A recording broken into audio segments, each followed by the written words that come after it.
meus queridos irmãos e irmãs. Olha, quando eu entrei aqui no Eurício Bassanufo, minha perna começou a tremer.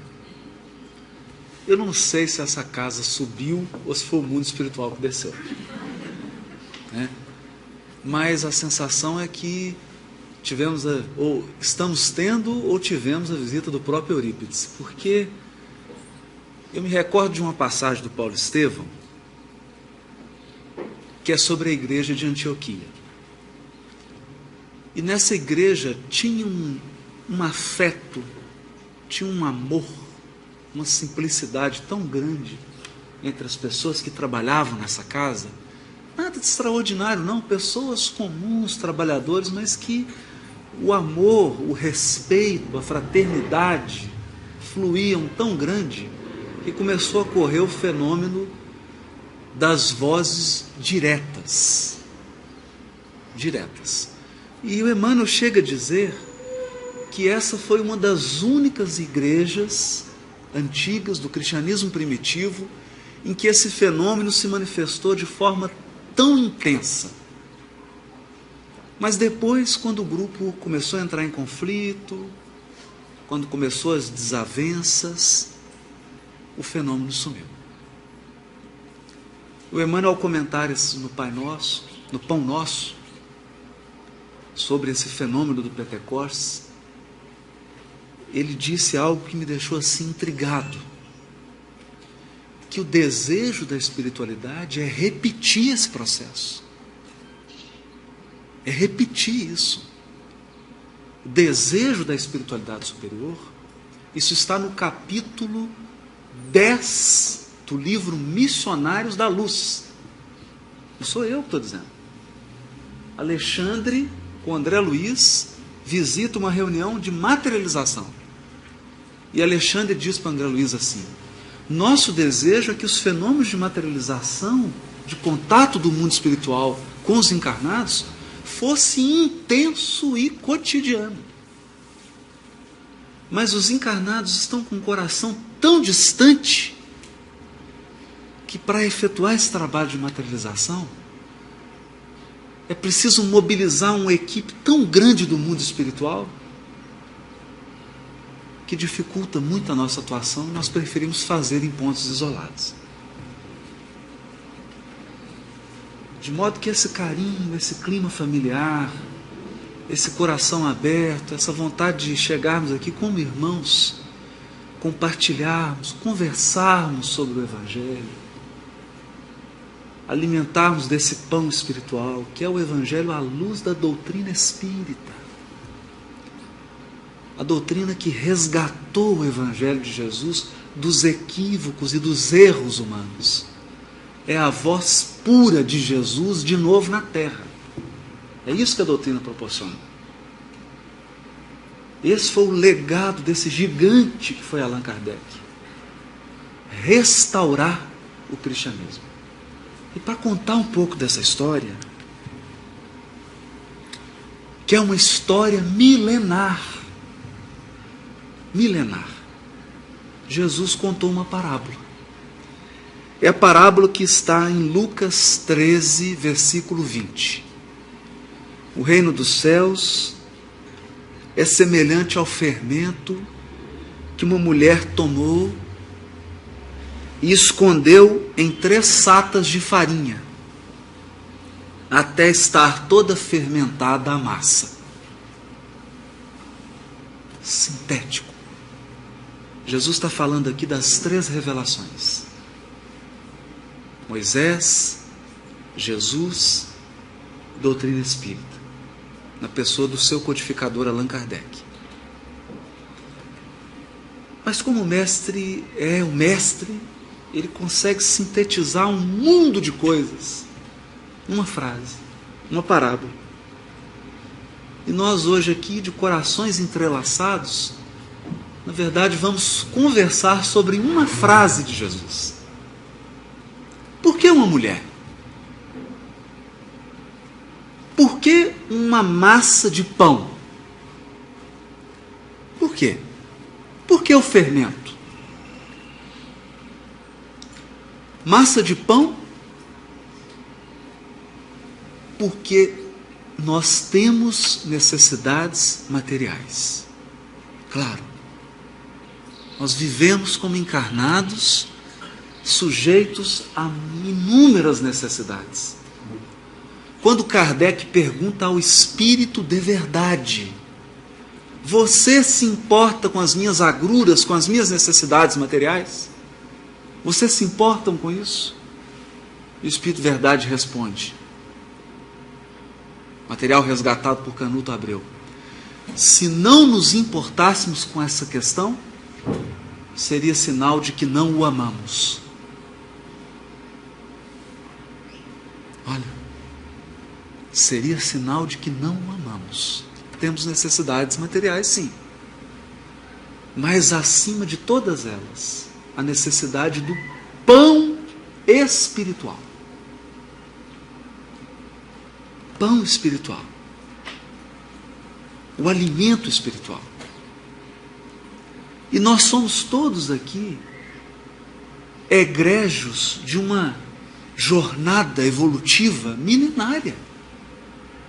Milenária. E se você entrar num clima de tristeza, de falta de fé, de depressão, você pode ser levado a ter a sensação de que está abandonado. Se você se fechar, você vai ter uma sensação de abandono. Meu Deus, vida física é muito difícil. São doenças, são dificuldades financeiras, dificuldades familiares, um conjunto de problemas, como diz o Espírito no Evangelho segundo o Espiritismo, é um tanto de alfinetada que acabam por ferir. Isso é que é a vida na carne. E quando a gente se entrega ao desalento, a sensação é de que nós somos um planetinha esquecido nesse universo infinito. Uma formiguinha solta. Eu me recordo de um filme de Hollywood que é o resumo do materialismo, da descrença humana, que é um filme com Brad Pitt, em que ele faz um assassino de aluguel. Ele aluga um táxi e sai visitando, mata a pessoa, entra no táxi, vai embora.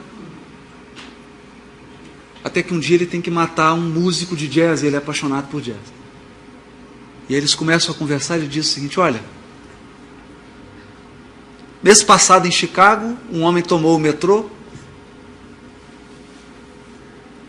de manhã, morreu sentado no metrô, e ele só foi encontrado à noite. Todas as pessoas que passaram pelo metrô, ninguém percebeu que ele estava morto. Ele fala assim: nós somos um grão de areia,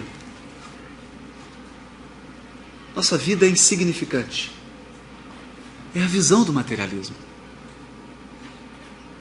Mas não é assim. Não é assim. Porque nós nunca estivemos esquecidos.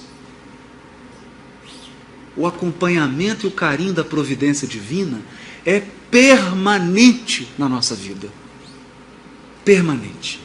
E Deus não é um sistema de banco. Você chega para o gerente e fala assim: mas eu queria alterar isso, aumentar um pouquinho o limite. O sistema não permite. Não. Deus é um coração que escuta. Você pode fazer uma prece hoje e a sua encarnação, a programação da sua encarnação mudar completamente. Completamente. Porque você pode apresentar para a providência divina propostas de trabalho e de crescimento espiritual que eles alterem a programação. Porque o objetivo da nossa encarnação é a iluminação espiritual. Por isso não há evolução espiritual sem revelação. Ciclicamente a providência divina nos presenteia com o pão espiritual. E aqui Jesus vai falar do pão espiritual e de uma mulher. Por quê uma mulher? Na cultura de Jesus, e até hoje, a mulher era responsável pela formação moral da criança. É ela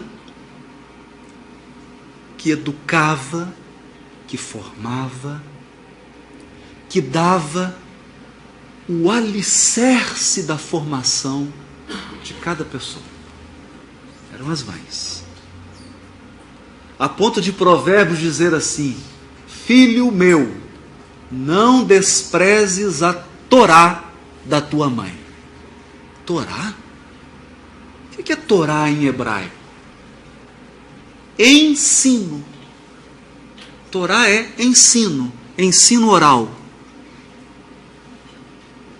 orientação, instrução.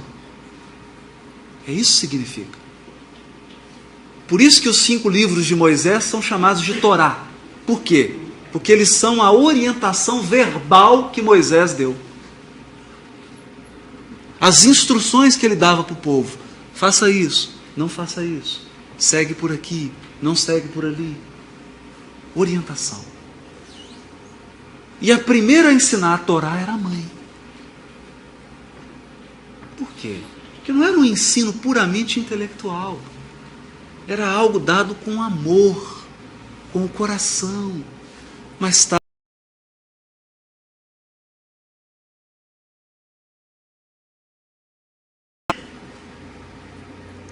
Fizeram uma tradução razoável.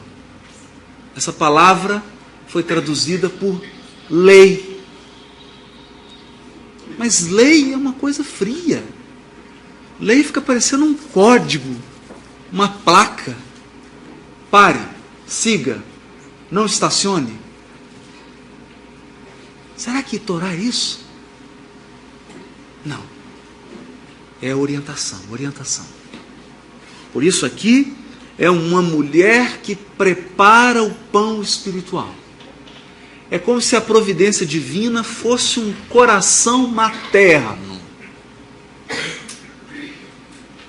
Um coração que está preocupado com o nosso crescimento espiritual, com o nosso desenvolvimento espiritual. E para isso, o que ela faz com a massa de pão? Coloca o fermento para que a massa cresça. Não colocou o fermento de uma vez só. Uma primeira medida, revelação de Moisés, e a massa cresceu. Veio Jesus com uma porção enorme de fermento e a massa pôde crescer mais. Até que veio o codificador, assessorado por espíritos da mais alta envergadura encarnados próximo a ele, sem contar os gigantes do mundo espiritual que o assessoravam. E a terceira e definitiva medida de fermento é colocada na massa. Eu estou querendo dizer o seguinte: o pão está pronto. O pão espiritual está quentinho, aguardando a nossa ingestão. Esse pão espiritual que é o evangelho puro, puro, sem dogmas, sem rituais, sem mistérios. Um evangelho disponível para cada pessoa, para cada um de nós. Essa é a história das revelações, das 3 revelações. Esse alimento espiritual. É por isso que nós temos uma consciência enorme de que a doutrina espírita é o consolador prometido. Quando Bezerra de Menezes falava na sede histórica da Federação Espírita Brasileira, na Rua Passos, no Rio de Janeiro, um materialista extremamente inteligente o procurou e disse assim para ele: não acredito em nada do que você está dizendo. Eu sou materialista. Bezerra então respondeu para ele: respeito a sua crença, porque o materialismo também é uma crença. E uma das crenças mais fundamentalistas que existem. É um fundamentalismo. E haja fé para ser materialista. Haja fé. Você tem que ter muita fé. Por isso que eu tenho dificuldade de ser materialista. E o Bezerra dizia para ele: escuta, me mostre uma mãe que tenha sido consolada pelo materialismo. Me mostre um doente que se sinta confortado com o materialismo. Me mostre uma criança órfã que tenha sido beneficiada pelo materialismo. Se você me mostrar, eu me tornarei materialista. Porque para você acreditar que de uma pequena explosão, por acaso, 200 bilhões de galáxias se formaram, sem se chocar nenhuma com a outra. Que a Via Láctea se formou, 100 bilhões de sóis, todos harmonicamente na sua rota. Que 8, 9 planetas se formaram e giraram em torno do Sol numa perfeita harmonia. Que a Terra se equilibrou com uma pressão atmosférica adequada. Se você aumentar 1 grau na pressão atmosférica, nós somos esmagados. Tudo por acaso. Tudo por acaso. E que depois de milhões de anos, por acaso, temos esse corpo físico, que é uma obra-prima da espiritualidade superior, mas é tudo por acaso. É tudo por acaso. E que quando um espermatozoide se encontra com um óvulo, por acaso, quer dizer, nem tanto por acaso assim, né? Mas quando eles se encontram, de uma célula, elas começam a se multiplicar e por acaso, alguém fala assim: eu preciso de 15 mil células de fígado, eu preciso de não sei quantas mil células de rim, eu preciso de X células para o sistema nervoso. E elas sabem exatamente o lugar para onde vão. Incrível isso. Por acaso.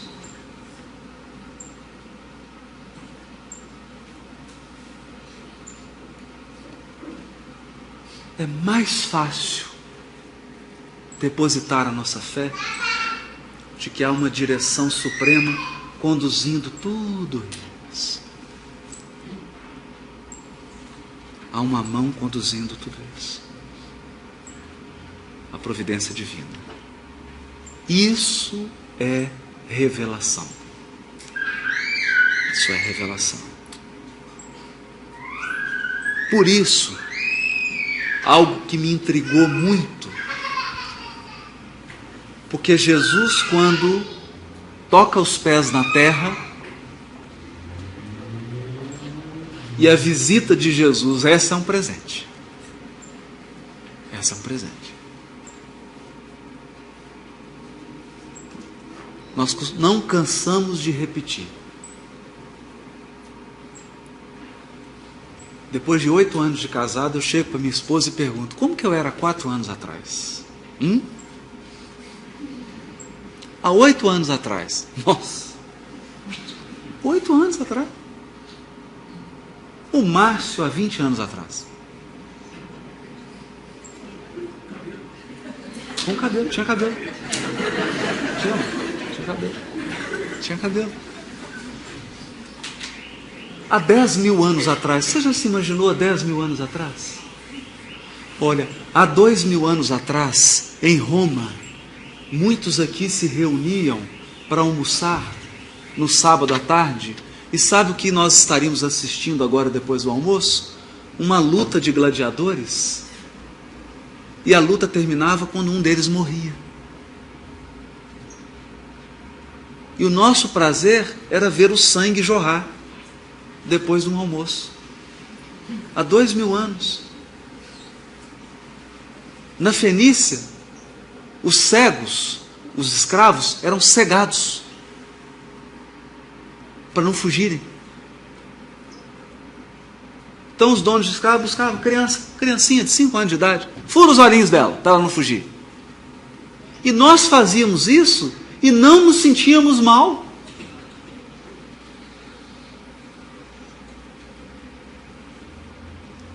As pessoas se reuniam ao anoitecer, tomando vinho, comendo uma uva, um queijo.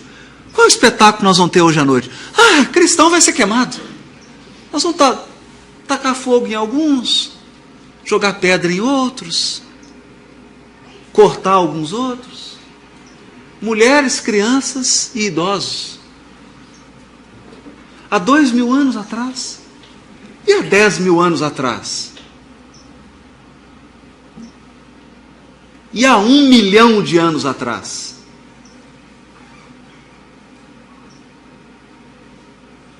Há 1 bilhão de anos atrás. Você consegue se imaginar? O que você gostava? Há 1 bilhão de anos atrás você gostava de quê? Ouvir um momento espírita? É isso? Não. Acredito que não. Há 4,5 bilhões de anos atrás, Jesus já era o Cristo e formava o planeta Terra.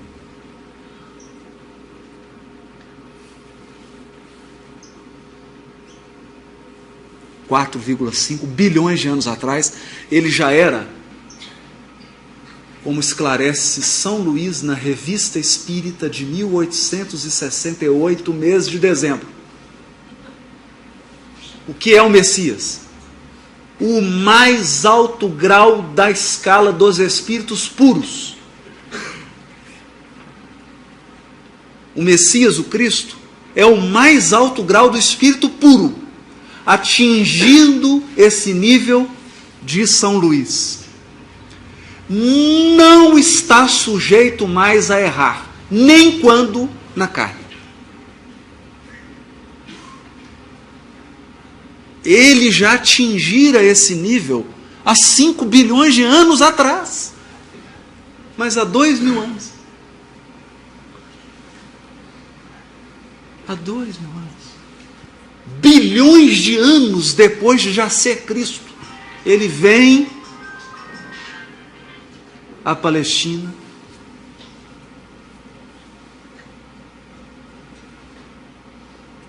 E durante 3 anos, ele muda a face do mundo. Muda a face. Porque, como dizia o teólogo Karl Barth, um teólogo protestante, alemão, perseguido pelo nazismo, Karl Barth dizia assim: cristianismo não é religião, cristianismo é estilo de vida. Estilo de vida. Nós podemos dizer, Jesus não é uma mensagem filosófica. Jesus não é uma pregação, Jesus é uma vida. É uma vida. É um ser. É alguém que veio aqui e elevou o ser humano à mais alta dignidade. Porque ele exemplificou que todos os potenciais humanos podem ser elevados ao mais alto grau de espiritualidade, através do amor incondicional. Isso é que representa a vinda do Cristo ao orbe.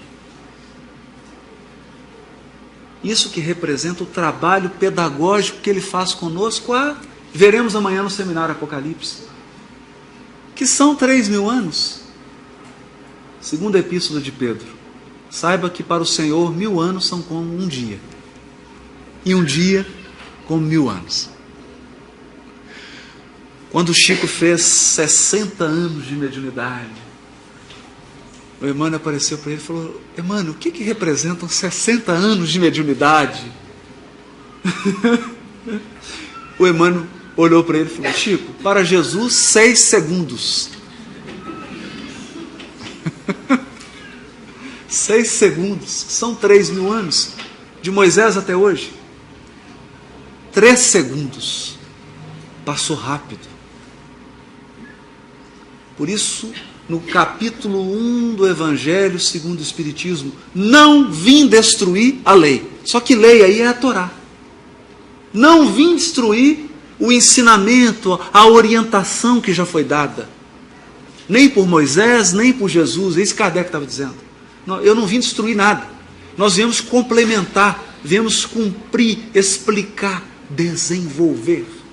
Questão 627 do Livro dos Espíritos. Desenvolver, explicar. Jesus falava miúde por parábolas e por alegorias.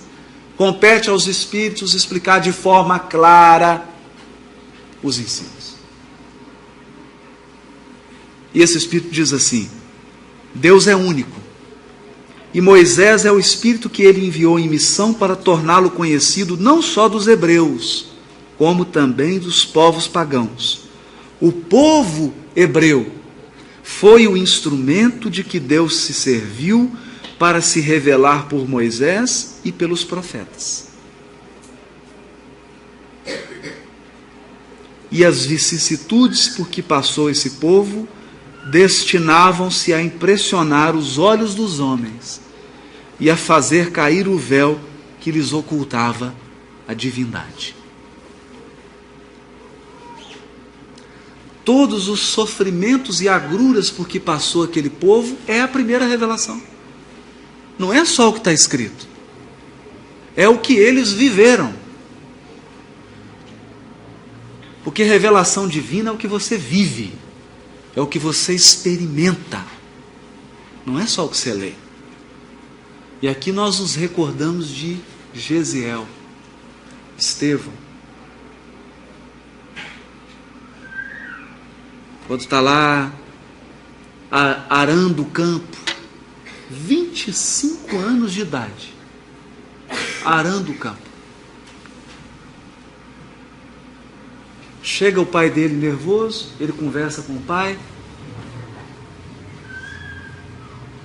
O pai exaltado, porque havia sido humilhado, ele fala: pai, vamos abrir um texto e receber a orientação do alto. A orientação do alto. Abrem os rolos, não tinha nem livro, porque hoje é livrinho. Isso era rolo, abriu o rolo e lê Provérbios. Filho meu, não desprezes a correção do teu pai, porque Deus açoita a todo aquele que recebe por filho. Corrige, coloca na linha. A lição foi direta, mas o pai não aceitou.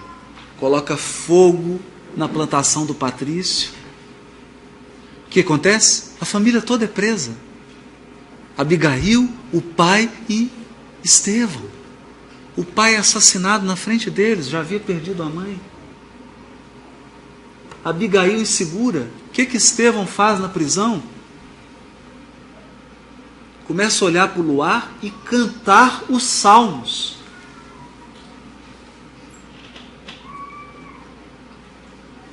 Cantar os salmos. Eles libertam a irmã e ele é levado para as galeras. E aí começa a jornada de Estevão, até chegar na casa do caminho, doente. E quando chega doente, o que ele faz? Delirando, com febre. O que ele falava? Recitava o profeta Isaías. Simão Pedro fica tão tocado com isso que diz assim, quando ele se recupera: mas quem que te ensinou Isaías? Ele diz: minha mãe lia conosco os textos dos profetas. Minha mãe é a mulher formando, educando, dando os princípios. Imaginem, Estevão não conhecia evangelho e não conhecia doutrina espírita. Mentira, né? Das esferas que ele vem já tinha isso tudo. Mas ali como encarnado, não. É por isso que o Espírito, o primeiro Espírito a se comunicar no Evangelho segundo o Espiritismo. Porque Kardec seleciona passagens do Evangelho como pérolas. Pérolas. Cada capítulo do Evangelho segundo o Espiritismo são pérolas que Kardec reúne. Ele faz um comentário, depois ele dá o microfone para os espíritos. Qual foi o primeiro a falar? Não sei quem ele é, mas ele assinou um espírito israelita. Quem será?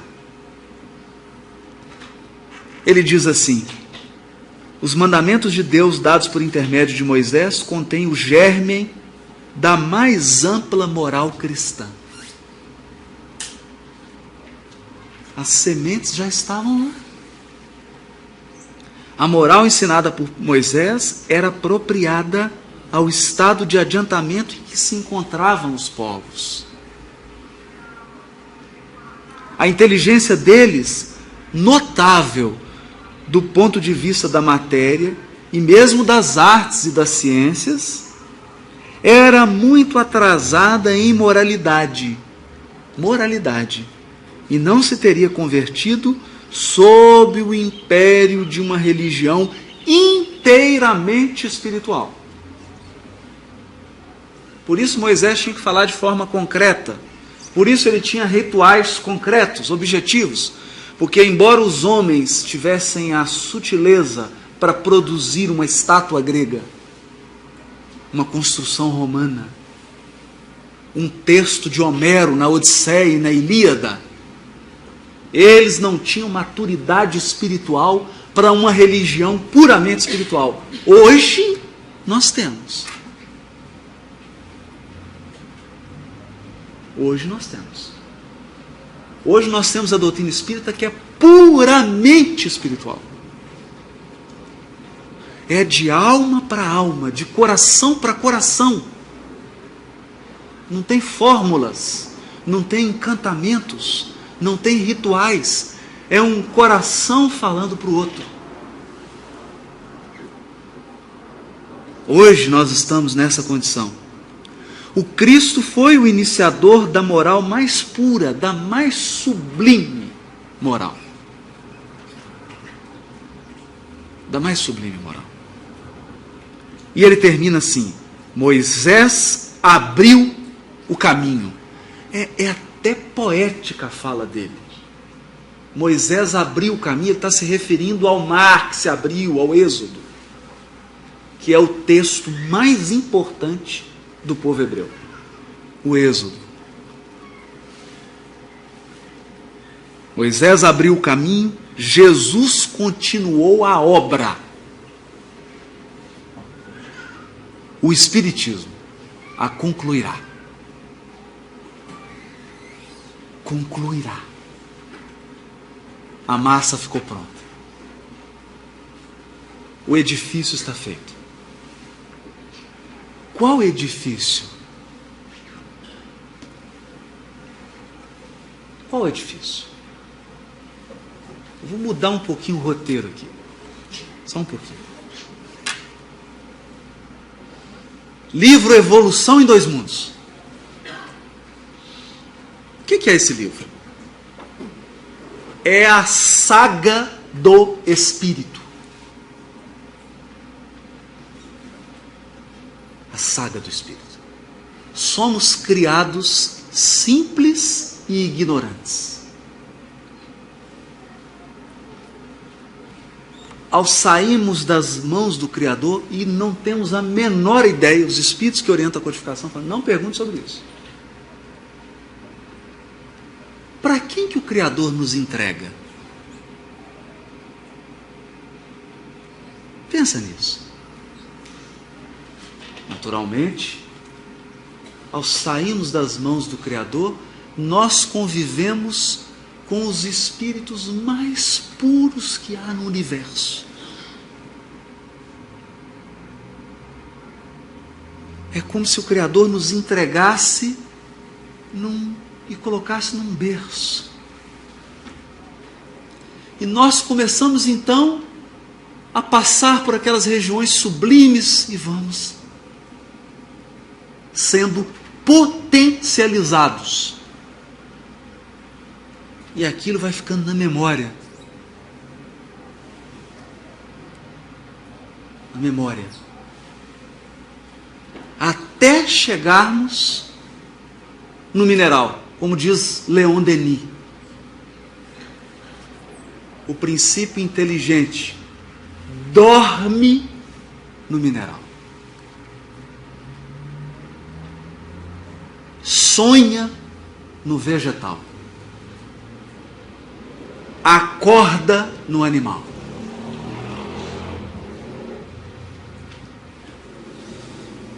E atinge a idade da razão no estágio humano. Do mineral ao estágio humano. Milhões e milhões e milhões e milhões de anos. Para quê? Para quê? Para construir com as próprias mãos o nosso perispírito, a nossa veste, o corpo espiritual.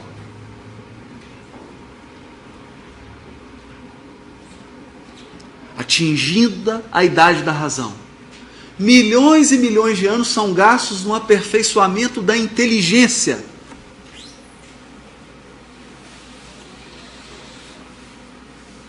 Até atingirmos a maioridade espiritual. Quando veio Jesus, que fez uma nova proposta. E Kardec vai chamar o desenvolvimento do senso moral.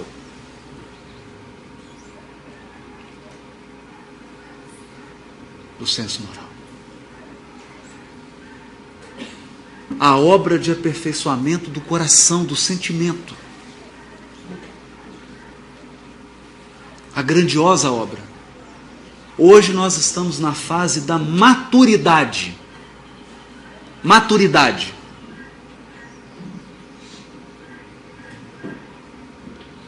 E eu tenho certeza que cada um aqui está com saudade do início.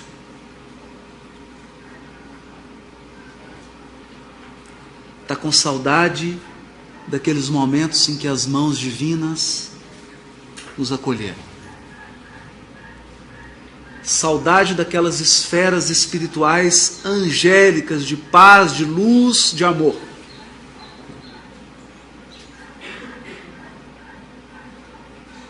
Somos aquele peregrino que andou, mas agora está com aquela saudade profunda da casa paterna.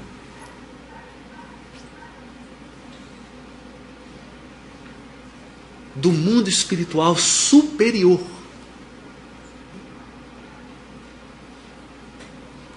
E do outro lado da ponte estão os benfeitores espirituais nos aguardando.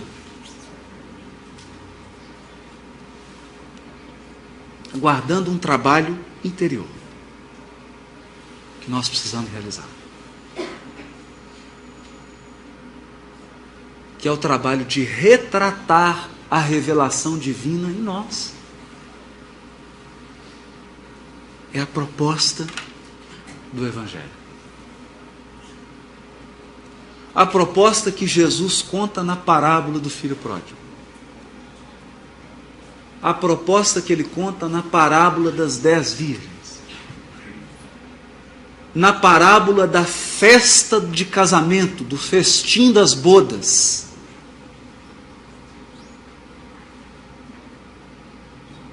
Do festim das bodas.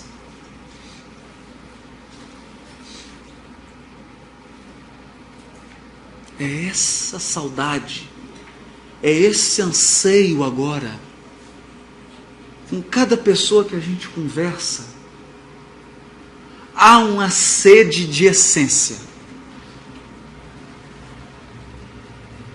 As pessoas estão meio que saturadas de invólucro, de forma, de embalagem.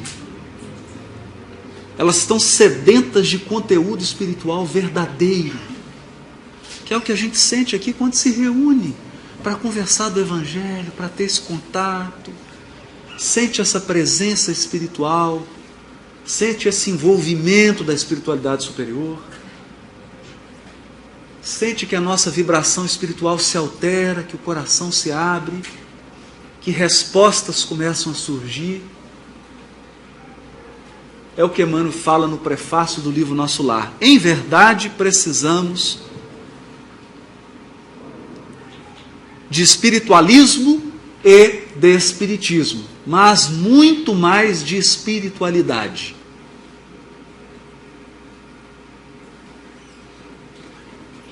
Espiritualidade.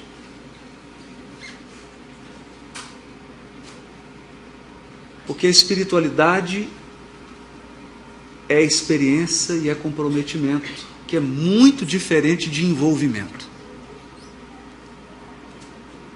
Mesmo na atividade do movimento espírita, mesmo nos movimentos espiritualistas, você pode se envolver.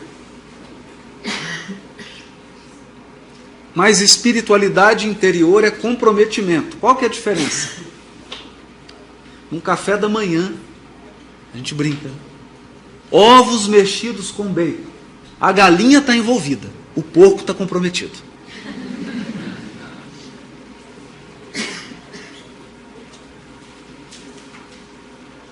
Está comprometido.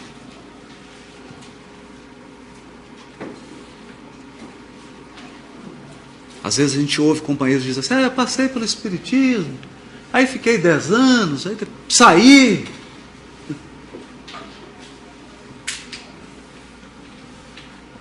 Fala assim: você fez um passeio pelo espiritismo como alguém que anda por um parque.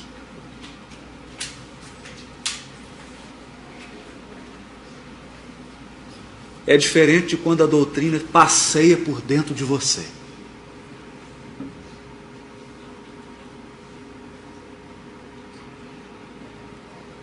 E ela vai iluminando cada canto da sua vida. Cada detalhe das suas relações familiares. Cada pedacinho.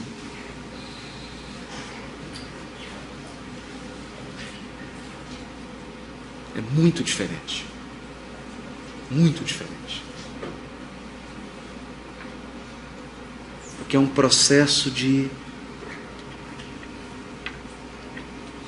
formação espiritual, de desenvolver uma sensibilidade. É esse momento que nós estamos vivendo agora. O momento em que nós vamos falar das 3 revelações para as pessoas em silêncio, com a nossa conduta, com a nossa conduta. É muito diferente. Eu me recordo aqui há pouco tempo, ano passado, novembro do ano passado, Minha esposa chegou em casa chorando. Falei, o que foi? Meu pai acabou de fazer o exame. Está com metástase.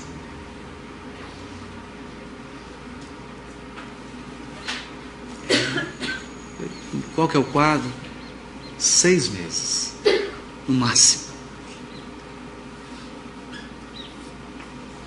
E agora, o que eu faço?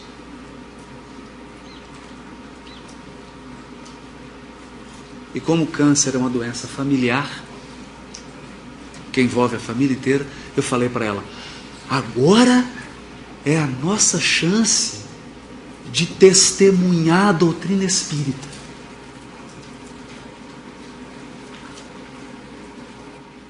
Agora, Cláudia, agora nós vamos testemunhar que somos espíritas de verdade. Mas por onde? Primeiro, com resignação e fé. Resignação e fé. Segundo,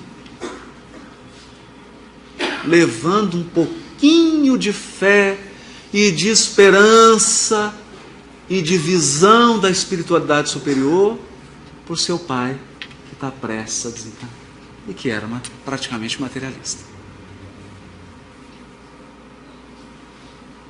E um trabalho lento, e lento, e lento, e lento, e lento. No último mês, ele já aceitava o culto no lar com ele. Você já imaginou? Um homem de 62 anos de idade. E quando você falava assim, doutrina espírita, Jesus, começava a rir.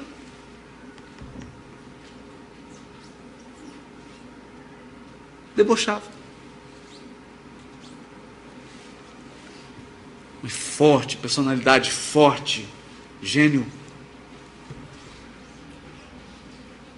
Acostumado a ir lá fazer, resolver, cheio de influência, de relacionamento. E agora ali, aparentemente vencido.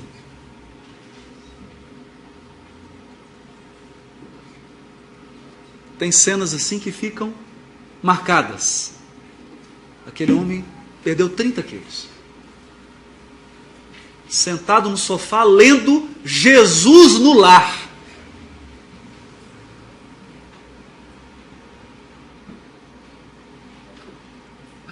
Em alguns momentos você fala assim, mas eu tenho dificuldade de acreditar nisso. Você gosta de mundo espiritual, eu falei, não precisa acreditar.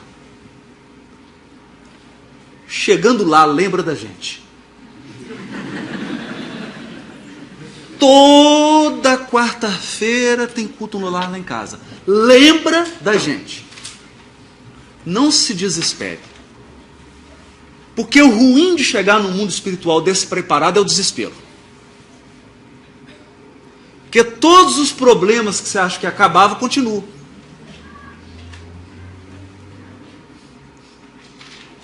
Ou como diz André Luiz no Agenda Cristã, não se desespere nem se impaciente. Você já viveu milênios incontáveis e tem a eternidade pela frente.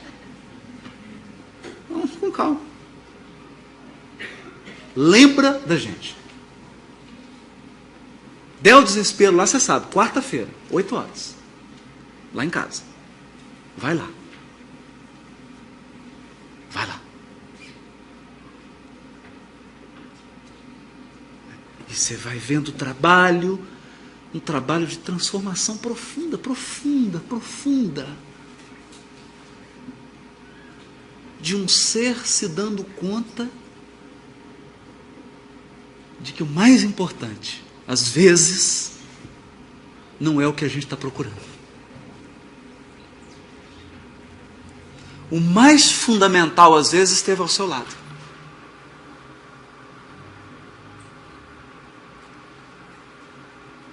É esse processo de engrandecimento. De engrandecimento. E ele ouvindo, e nosso lar daqui, mundo espiritual dali, e culto no lar, 15 minutos antes de desencarnar. Ele olhou para minha cunhada e fez só assim, ó.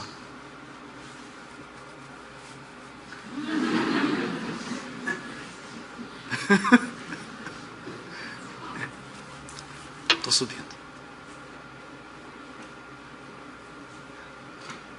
Então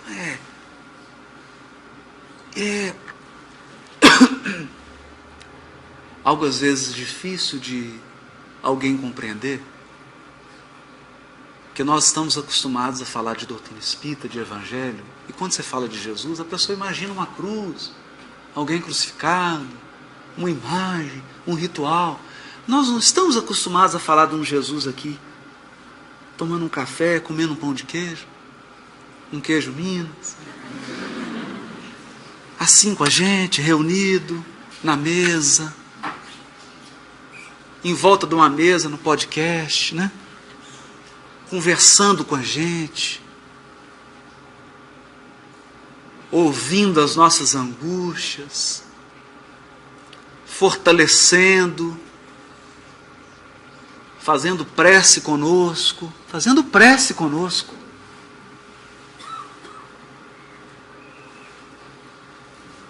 do lado.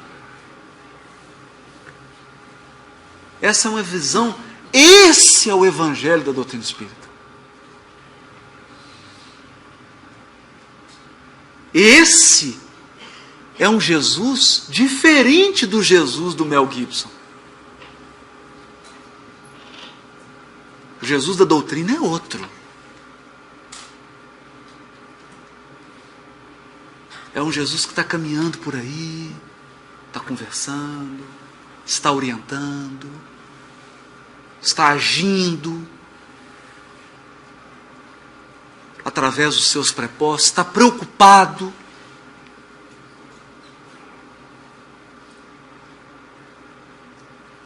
Está melancólico, às vezes, pela nossa teimosia, pela nossa lentidão em compreender.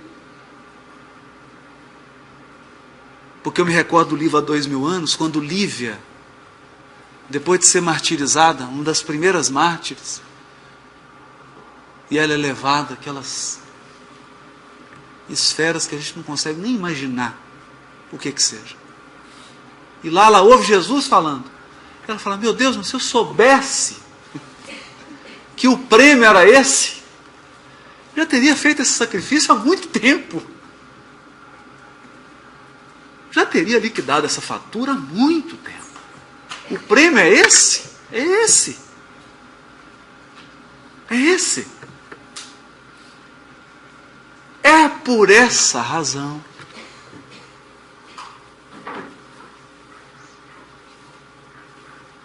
que nós nos recordamos aqui de Maria, para fazer uma homenagem a Eurípides Bassanufo, já que nós estamos na casa dele. Diz Humberto de Campos que um dos vultos mais marcantes na crucificação foi ver aquela mãe aflita, chorosa, vendo o filho ser assassinado diante dos olhos dela. Você já tentou imaginar, principalmente os homens, porque para as mulheres é mais fácil isso, principalmente os homens aqui, Maria recordando de Jesus pequenininho, mamando nela?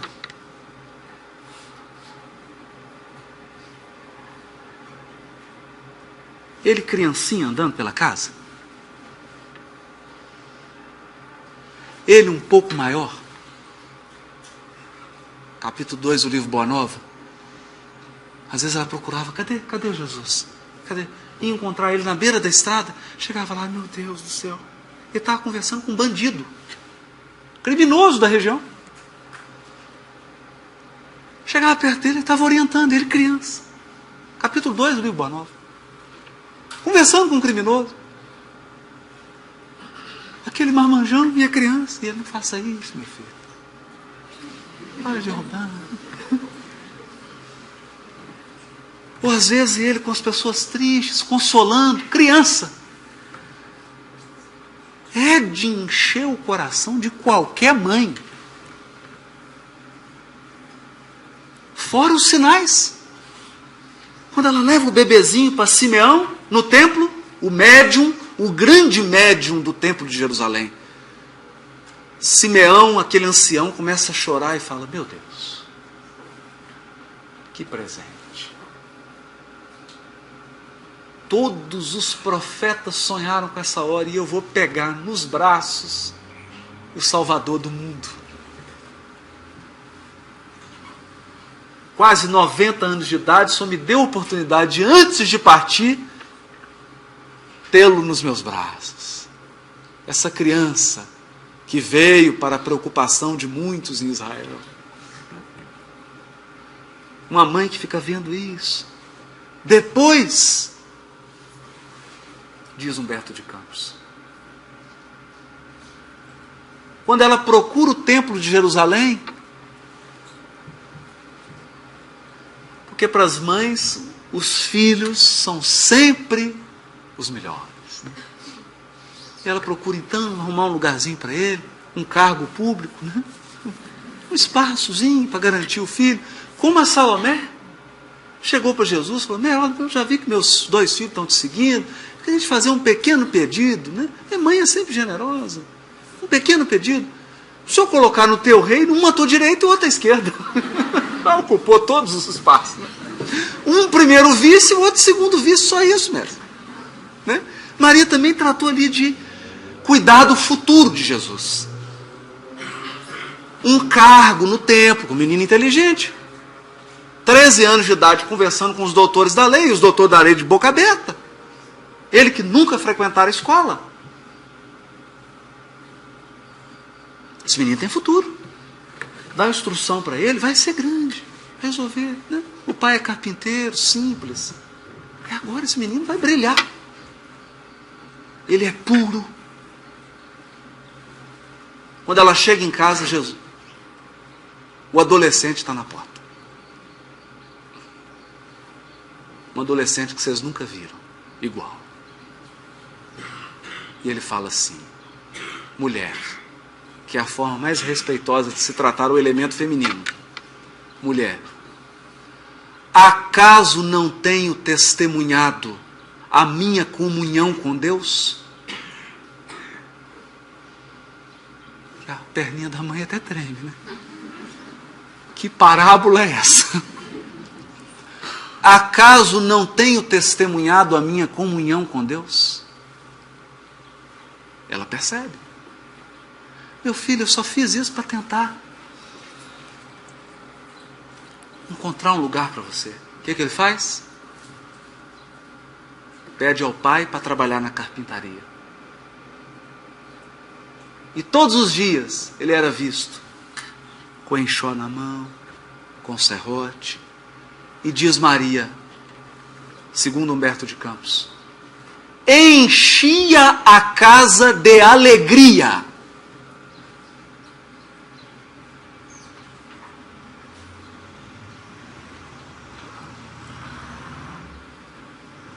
Era um prazer estar com ele. Sempre uma palavra de amor, de alegria, de esperança. Sabe aquela pessoa que você chega perto dela e você se sente bem? É isso. Por mais de 20 anos. Dia após dia. Aí ela começa a ver a multiplicação dos pães, leprosos sendo purificados com um toque dele. Cegos que eram curados. Naquele momento, ver esse filho na cruz. Era o vulto mais impressionante da saga do Evangelho. Aquele coração de mãe. E Jesus, mesmo diante daquela situação suprema, vira-se para João, fala: meu filho, eis aí a tua mãe. Mãe, eis aí o teu filho.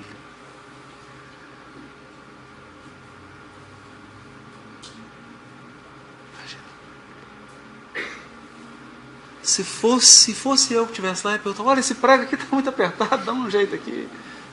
Dá um pouquinho de água, estou com... Não. Está preocupado com a mãe. Encaminhando a mãe, resolvendo. Os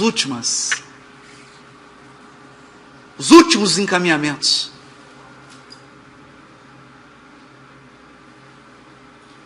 O momento triste, a morte, o momento triste do depois, da perda do filho, até a ida para Éfeso. Chegando em Éfeso, ela achou que teria sossego. Mas em Éfeso se espalhou uma notícia. A mãe dele está morando aí. A mãe dele está aí, morando. E vocês acham que alguém ia lá com alguma fruta, alguma coisa? Vamos lá visitar a mãezinha dele? Não. Ia lá aconselhar. E durante o dia eram filas e filas e filas e filas de pessoas. E ela recebia. Quem que não gosta de um coração de mãe? Quem que nunca precisou de um colo de mãe? E ela ouvia. E a frase preferida dela: meu filho, isso também passa. Isso também passa. Era a predileta dela. À noite, saudade. Saudade do filho. Saudade. Depois de eu atender uma fila enorme.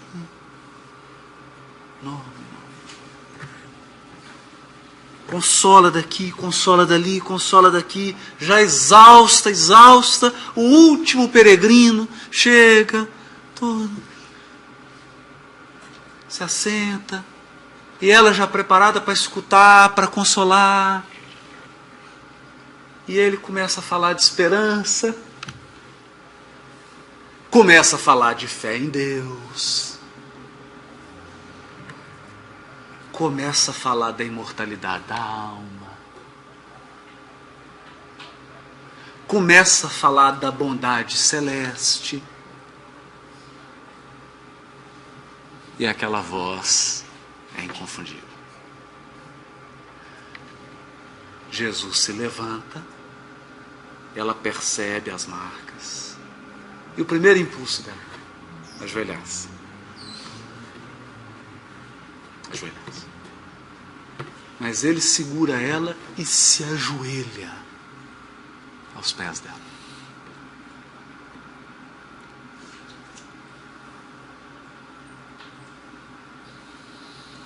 Se ajoelha. Já imaginou o governador espiritual do orbe ajoelhado aos pés daquela mulher extraordinária?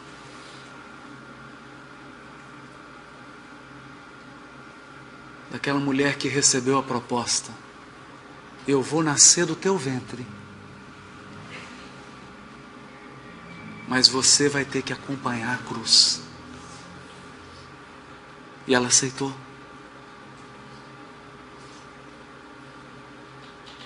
Ele se ajoelha e fala para ela: mãe, é da vontade do meu Pai que no meu reino tu sejas a rainha. A mãe, o coração,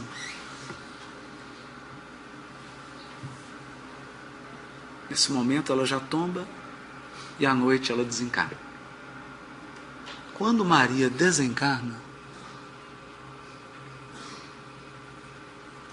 a sala em Éfeso se enche de entidades angélicas. Todas esperando o comando dela.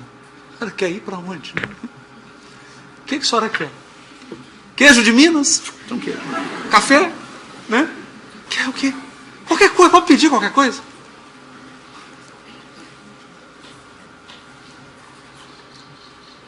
Ouvi dizer que alguns cristãos estão sendo martirizados. Eu gostaria de visitá-los. O que uma mãe podia pedir, né? Imediatamente, aquele cortejo angélico leva ela a Roma e entra numa prisão fria, úmida, triste, onde senhores, senhoras, jovens, aguardando ali, ansiosos, aflitos, um momento do martírio no circo máximo, seriam devorados por leões.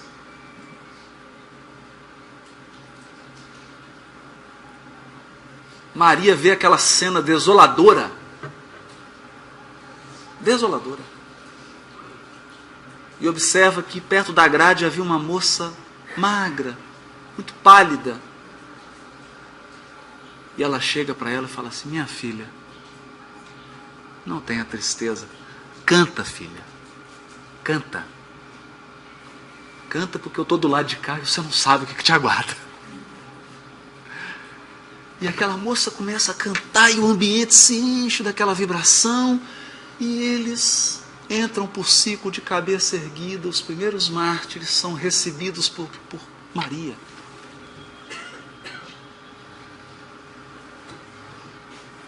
E se instaura na terra a primeira ação do Consolador no mundo.